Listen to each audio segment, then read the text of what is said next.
Olá, querido amigo, querida amiga, que a graça do Senhor Jesus Cristo esteja com cada um de nós. Que todos sejam bem-vindos ao curso bíblico Profecias para o Tempo do Fim, no qual estamos estudando o livro de Apocalipse.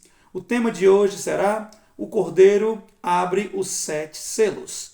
Vocês perceberam que na aula passada, no qual estudamos sobre a visão dos 7 selos, no qual somente Jesus Cristo poderia abrir.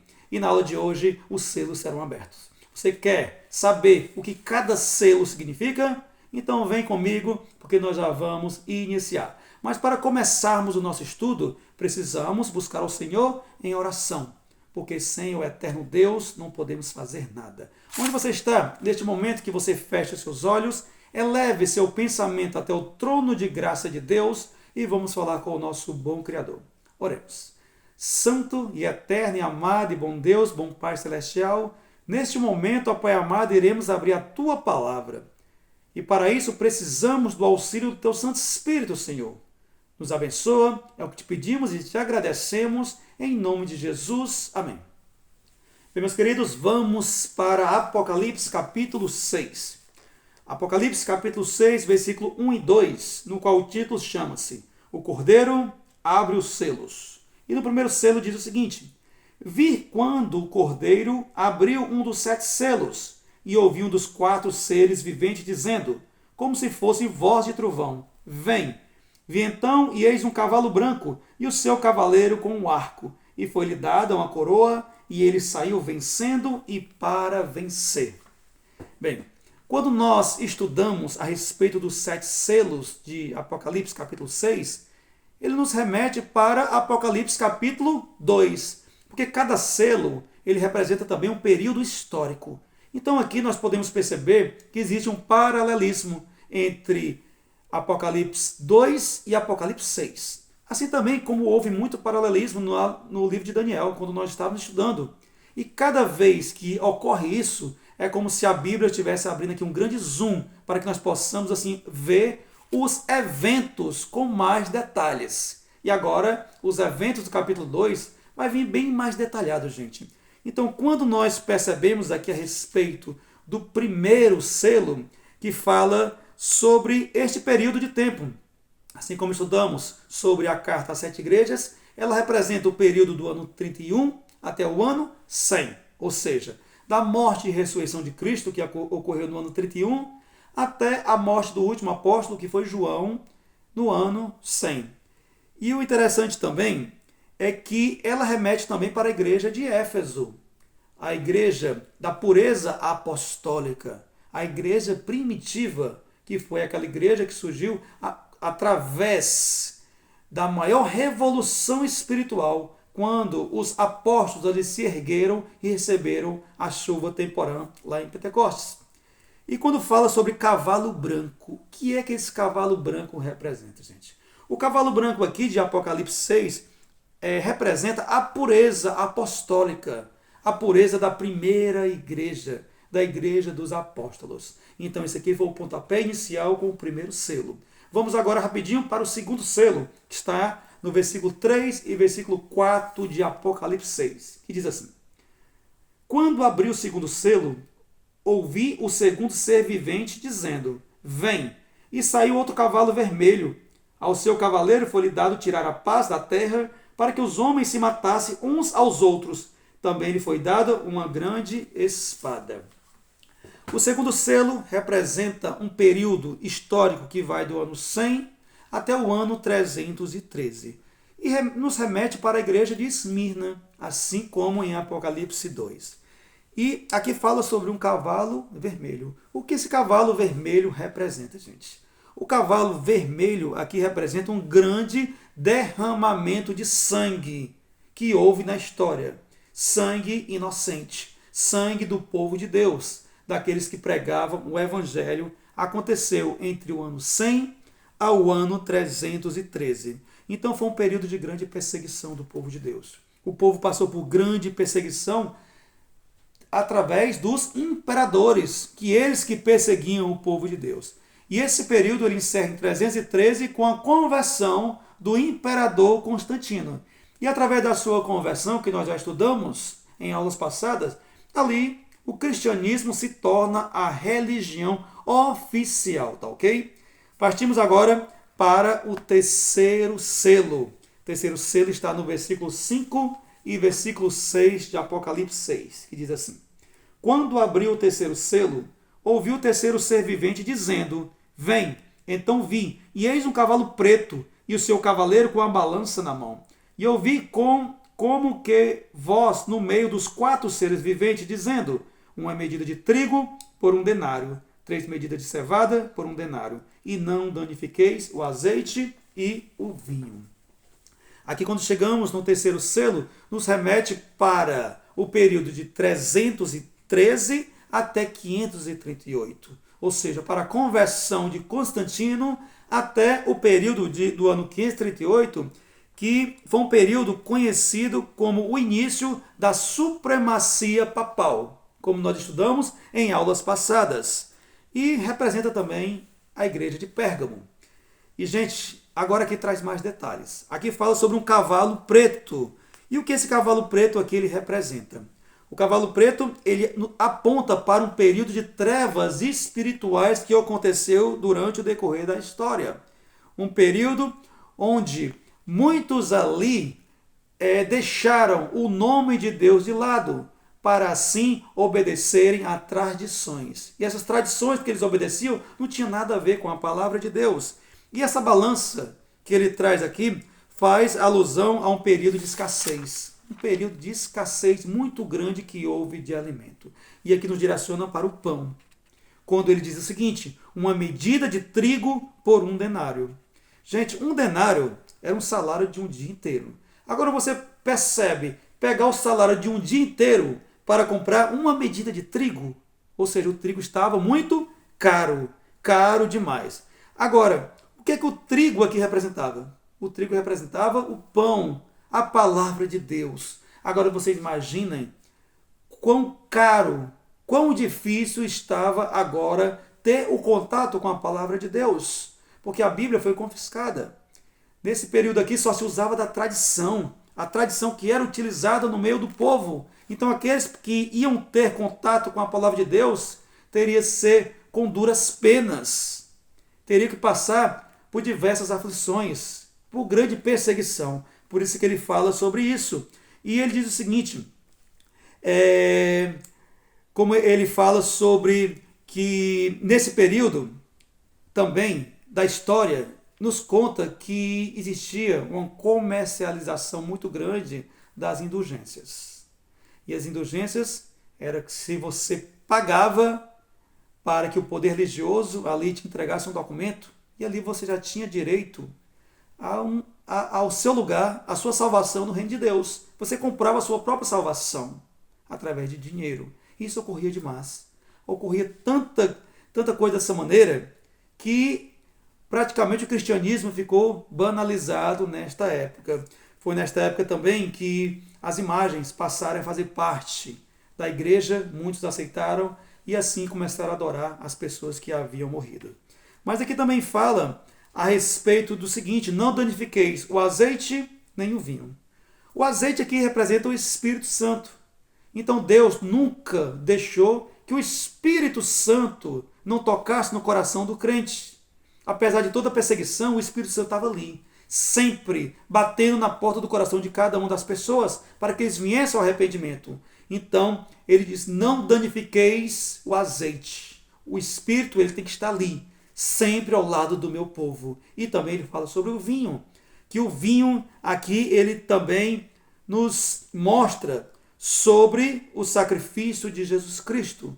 Porque o sacrifício de Jesus devia sempre estar à disposição de todas as pessoas. O sacrifício de Cristo nós deveríamos sempre observar, para que assim passarmos por uma transformação e Jesus transformar a vida de todos aqueles que nele crê, tá ok? E chegamos agora no quarto selo, que está no versículo 7 e versículo 8, que diz o seguinte: quando o cordeiro abriu o quarto selo, ouvi a voz do quarto ser vivente dizendo: vem. E olhei, e eis um cavalo amarelo, e o seu cavaleiro sendo este chamado Morte, e o inferno o estava seguindo, e foi-lhe dada autoridade sobre a 4ª parte da terra, para matar a espada, pela fome, com a mortandade e por meio de feras da terra. Este quarto selo nos arremete para o ano 538, que foi o período de supremacia papal, até o ano de 1517, da Reforma Protestante. Aqui também nós podemos observar que representa a igreja de Tiatira. Tiatira representa este período do quarto selo. Agora aqui o detalhe que ele nos traz, um cavalo amarelo. O que significa este cavalo amarelo, gente? A cor amarela aqui lá significa a cor do medo, a cor da morte. E a figura sepultura aqui também nos arremete porque o povo era perseguido de morte. O povo aqui era perseguido de morte. Para que assim eles pudessem deixar de lado a pregação do evangelho e seguir somente as tradições no qual a igreja assim ela lançava. E muitos naquele período foram levados para as masmorras. Muitos foram chicoteados, muitos ali morreram queimados em praça pública. É assim que a história nos mostra. E ali surgem os grandes reformadores. Foi nesse período que surgiu o período da família dos valdenses. Foi nesse período que surgiu John Wycliffe, surgiu John Hus, Jerônimo de Praga. Foi nessa época que surgiu o grande Martinho Lutero, com essa grande reforma do protestantismo. Chegamos ao quinto selo, está no versículo 9 ao 11 de Apocalipse 6, que diz assim: Quando ele abriu o quinto selo, vi debaixo do altar as almas daqueles que tinham sido mortos por causa da palavra de Deus e por causa do testemunho que sustentavam. Clamaram em grande voz, dizendo: Até quando, ó soberano Senhor, santo e verdadeiro, não julgas nem vingas nosso sangue dos que habitam sobre a terra? Então a cada um deles foi dada uma vestidura branca, e lhe disseram que repousasse ainda por um pouco tempo, até que também se completasse o número dos seus conservos e seus irmãos que iam ser mortos, como igualmente eles foram. Gente, aqui nos arremete para o período de 1517, da Reforma Protestante, e encerrando no ano 1798, que o ano 1798, como nós estudamos, foi o período do tempo do fim. E aqui representa também a igreja de Sardes. E a igreja de Sardes aqui, como fala assim nos estudos passados, agora nos abre mais um leque para que nós possamos estudar. Aqui vocês percebem que encerram os cavalos. Encerrou aqui os cavalos. Mas ele fala sobre as almas que tinham sido mortos. Quando nós começamos a estudar, será que está mostrando que o espiritismo, as pessoas depois que morrem, as almas ainda ficam clamando por justiça? Não, gente. Aqui, o simbolismo nos mostra, aqui nos faz assim, uma grande alusão, aqui no qual Deus fala para Caim que o sangue de Abel, ele clama por mim. Vocês lembram disso, não é isso? Então, o sangue de Abel, assim como está em Gênesis, clamava a Deus. Ou seja, ali, ele clamava porque foi derramado por vingança. Então, aqui fala diretamente que Deus, o Eterno, o Criador, ele vai trazer justiça a toda a humanidade. E, nesse período que ele trouxer justiça para todos, essas almas que estão o quê? Que estão descansando no pó da terra, que um dia irão ressuscitar, mas só irão ressuscitar e estão aguardando por um pouco de tempo. Só vão ressuscitar quando Jesus Cristo vier nas nuvens dos céus, com poder e grande glória, na sua segunda vinda, tá ok? E aqui também quando ele fala sobre os justos mortos debaixo do altar, aqui ele nos arremete para o sacrifício que era feito lá no santuário. Aquele santuário que nós estudamos aqui no passado também, estudamos em algumas aulas falando a respeito de tudo o que ocorria no santuário terreno, no qual era uma cópia do santuário celestial. E os salvos receberão as suas vestiduras brancas, para que assim represente a vitória, represente a pureza, no qual nós iremos estar juntos com o Senhor Jesus para todo sempre. Chegamos ao sexto selo, que está do versículo 12 ao 17, que diz assim: Vi quando o Cordeiro abriu o sexto selo, e sobreveio grande terremoto. O sol se tornou negro como saco de crina, a lua toda como sangue, As estrelas do céu caíram pela terra, como uma figueira quando abalada por um vento forte deixa cair os seus figos verdes. E o céu recolheu-se como um pergaminho, quando se enrola. Então todos os montes e ilhas foram movidos do seu lugar. Os reis da terra, os grandes, os comandantes, os ricos, os poderosos e todo escravo e todo livre se esconderam nas cavernas e nos penhascos dos montes e disseram aos montes e aos rochedos: Cai sobre nós e escondei-nos da face daquele que se assenta no trono e da ira do Cordeiro. Porque chegou o grande dia da ira deles, e quem é que pode suster-se? Aqui nós encerramos o sexto selo. E o sexto selo nos remete para a igreja de Filadélfia, esse período, e de Laodiceia, tá ok? Muitos teólogos eles apontam a tradução do sexto selo para essas duas últimas igrejas, a partir do ano 1798, que foi o tempo do fim, o início, até a volta de Cristo, gente. E o que aconteceu nesse período? Um grande reavivamento espiritual aconteceu na América do Norte. E muitos sinais naquela época se cumpriram para assim mostrar tudo o que aconteceu no sexto selo. E vamos ver, gente, aqui, ó, do ano 1798, se nós pegarmos até um período que ocorreu antes disso, que nos aponta para a volta de Cristo, muitos sinais foram demonstrados da vinda de Cristo aqui, como fala em Apocalipse capítulo 6, do 12 ao 17, no sexto selo que foi aberto.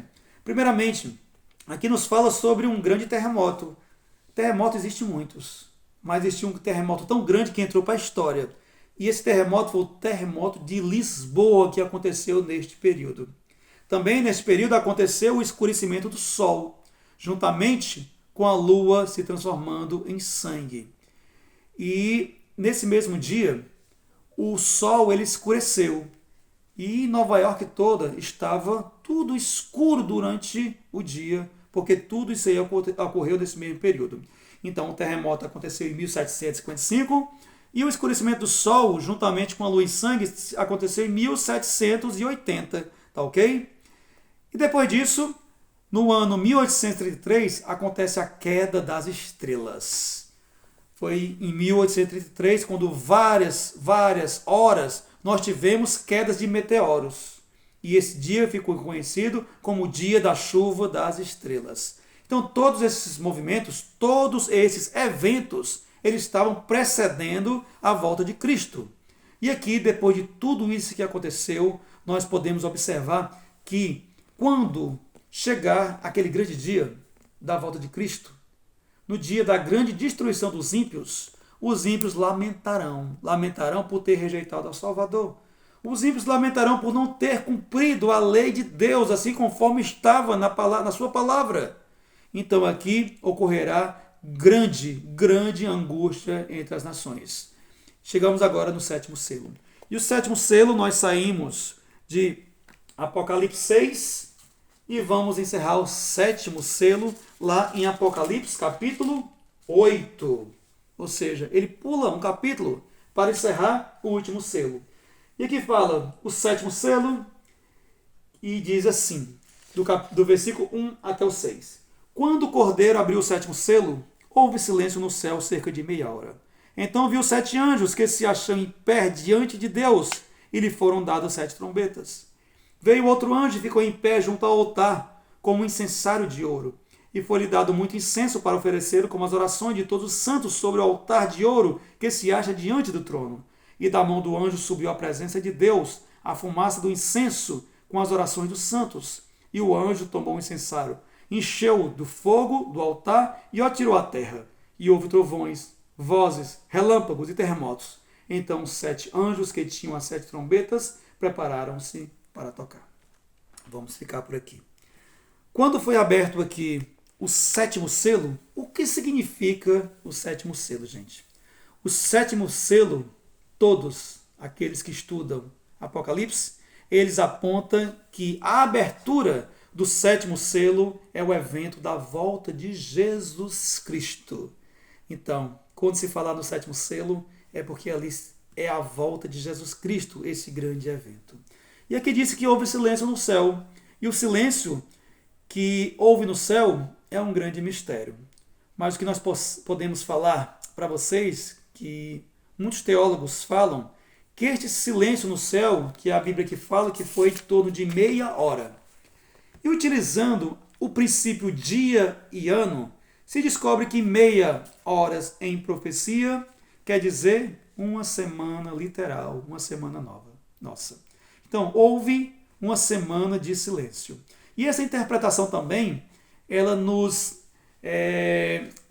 abre este leque para estudarmos que este silêncio foi no céu. Vocês lembram que Apocalipse diz que quando Jesus ele vier nas nuvens do céu com poder e grande glória, ele virá com todos os anjos dos céus? Todos os anjos virá com o Senhor. Então os teólogos apontam que esse silêncio lá no céu é porque todos os anjos, todos os seres celestiais, eles virão com Jesus. E esse silêncio ocorrerá devido ao evento da vinda de Cristo Jesus nas nuvens dos céus. Então, o interessante, gente, é que todos estes eventos que ocorrem durante todos os selos nos apontam para um período histórico, no qual o historicismo, que é a corrente teológica que nós estudamos, nos alerta e nos explica tudo o que aconteceu. Os eventos de Apocalipse nos incentiva a cada vez mais nos prepararmos. Nos prepararmos para quando o Senhor Jesus vier nas nuvens dos céus, ele possa nos encontrar apto para morar com ele. Mas quando nós olhamos para nós mesmos, vemos que somos pessoas injustas. Vemos que a justiça não prevalece em nós. Mas, gente, preste bem atenção. Olhe para os méritos de Cristo. Olhe para o amor de Jesus que ele teve por cada um de nós. Olhe para a justiça de Cristo. A partir do momento que você aceita Jesus como teu salvador pessoal, a justiça de Cristo é imputada na tua vida. E neste momento, você se torna uma pessoa justa para a honra e glória de Deus. Amém? E a sua justiça agora, que é a justiça de Cristo em você, os méritos de Cristo, agora você estará apto para morar com o Senhor para todo sempre. Mas que notícia maravilhosa que a Bíblia Sagrada nos traz. Então, meus queridos, minhas queridas, estamos encerrando mais uma aula para a honra e glória de Deus. E até a próxima aula, se assim Deus nos permitir. E que o eterno Deus continue te abençoando ricamente, você e toda a tua família. E não se esqueça, busque ao Senhor e escolha a Jesus.